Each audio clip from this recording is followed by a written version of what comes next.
All right, get ready, because today we are really going to dig deep into French history, like really deep. We're talking about the whole thing, how France went from, well, not being France, to being France, all the way from the very first people to live there to kings and conquerors and everything. And we're going to use this Histoire de France, TXT, as like our guidebook. You ready for this? And what's so interesting is the story of France doesn't actually start with a book, right? It starts with footprints. Yeah. We're going way back to the Paleolithic and Neolithic eras. We're talking like so long ago, it's almost impossible to imagine. Seriously. It's like we're trying to put together this giant puzzle, but some of the pieces are just gone. We get these little glimpses, though, right? From like cave paintings and pools all those years ago. Can you imagine what it would have been like to actually live back then? Hunting and gathering, just hanging out with like woolly mammoths. I know, right? And what's wild is that France, even back then, was like this crossroads for different groups of people. They were constantly moving around, bumping into each other, and leaving little pieces of themselves behind, you know? So no boring history lessons here. These early French inhabitants were anything but boring. They had to be tough, adaptable, always on the move. But then something big happened. Think 8th century BC, something that totally changed the game. Enter iron. Ah, yeah, the Iron Age. Now, this is where things get really interesting.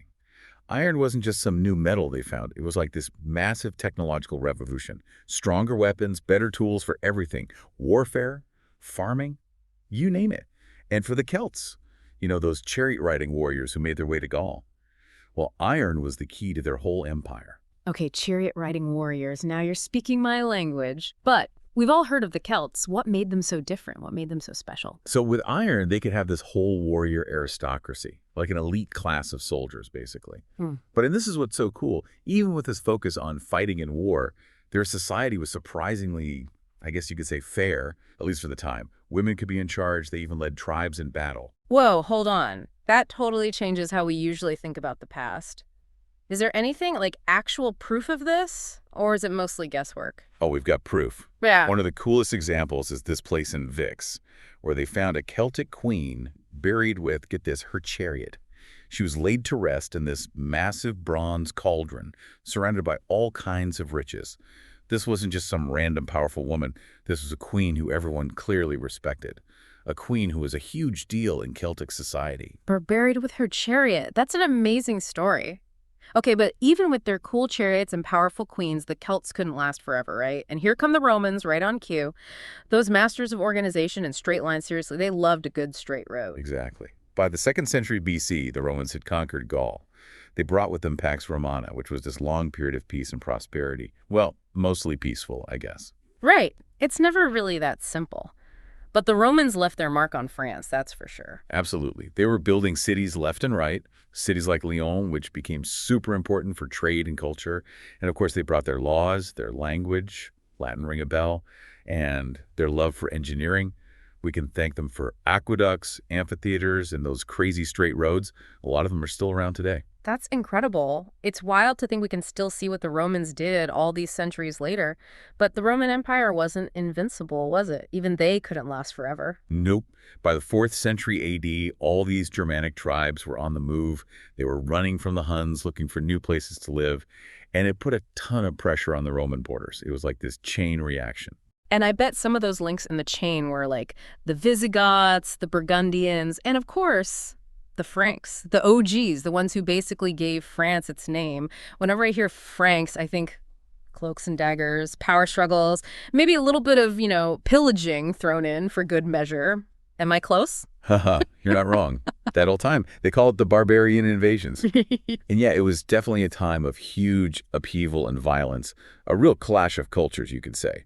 But the thing is, these weren't just mindless barbarians. They had their own ways of life, their own beliefs, their own reasons for picking up and moving. They weren't just redrawing the map of Europe.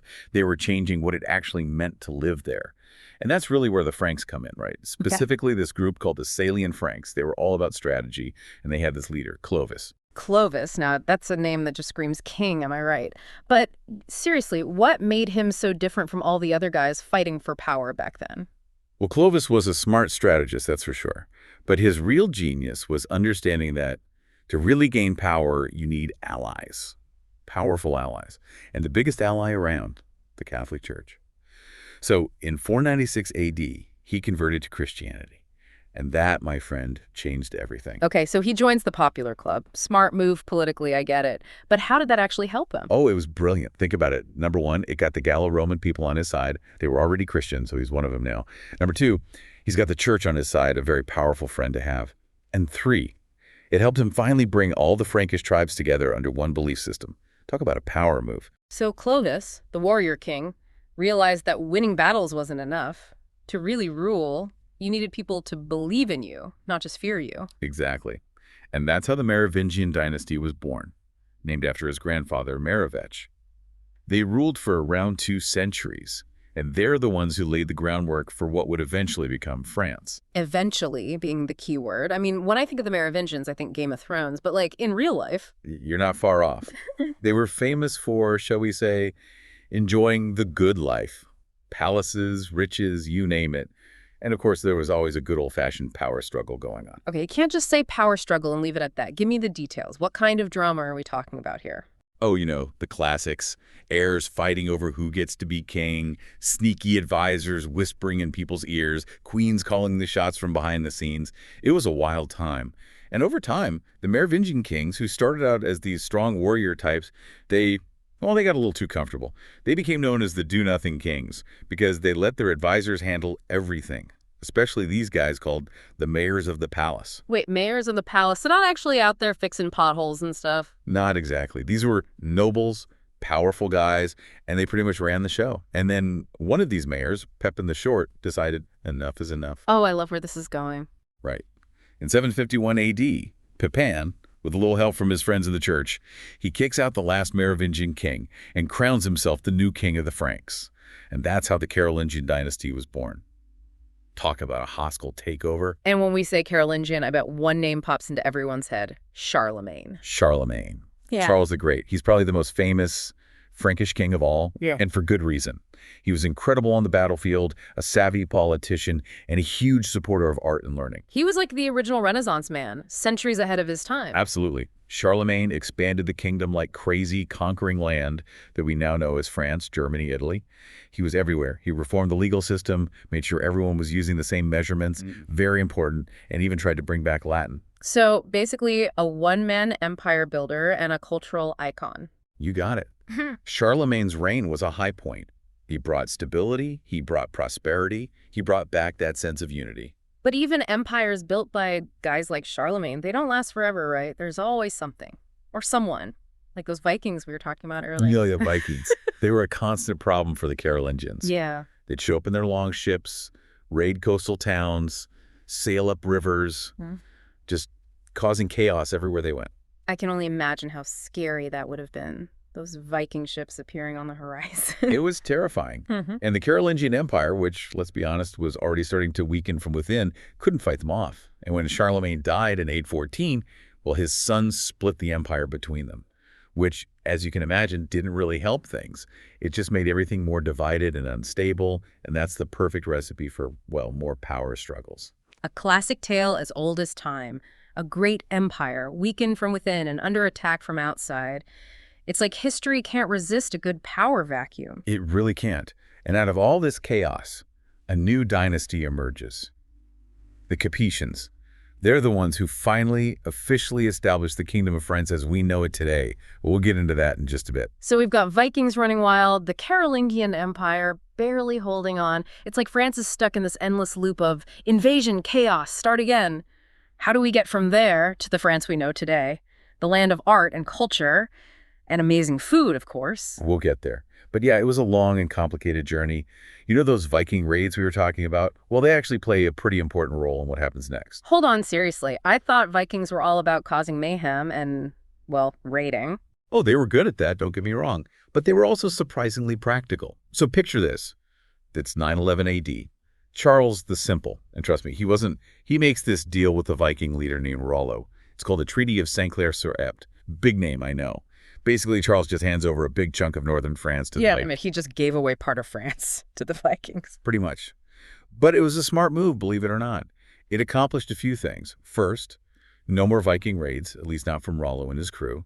Second, Rollo actually becomes Charles's ally, swears allegiance to the French crown. Yeah. And third, this is the big one, that chunk of land, it becomes Normandy, from North. Whoa. That's quite the plot twist. Vikings go from raiders to rulers in a couple of centuries, huh? Okay, so what about the Capetians? You were saying they're the ones who really established the Kingdom of France, right? That's right. They kind of emerged from all this chaos and instability as well, maybe not the most exciting dynasty at first, but they were steady. Hugh Capet, the first Capetian king, takes the throne in 987. Now, he wasn't a warrior king like Clovis or Charlemagne. He was more of what they say, political mastermind. He knew that real power wasn't just about winning battles. It was about strategy and alliances. So less about conquering new territory and more about playing the long game. Exactly. The Capetians, they focused on shoring up their power in the territory they already controlled. They got strategic with their marriages, made friends in high places, especially in the church. Notice a pattern here.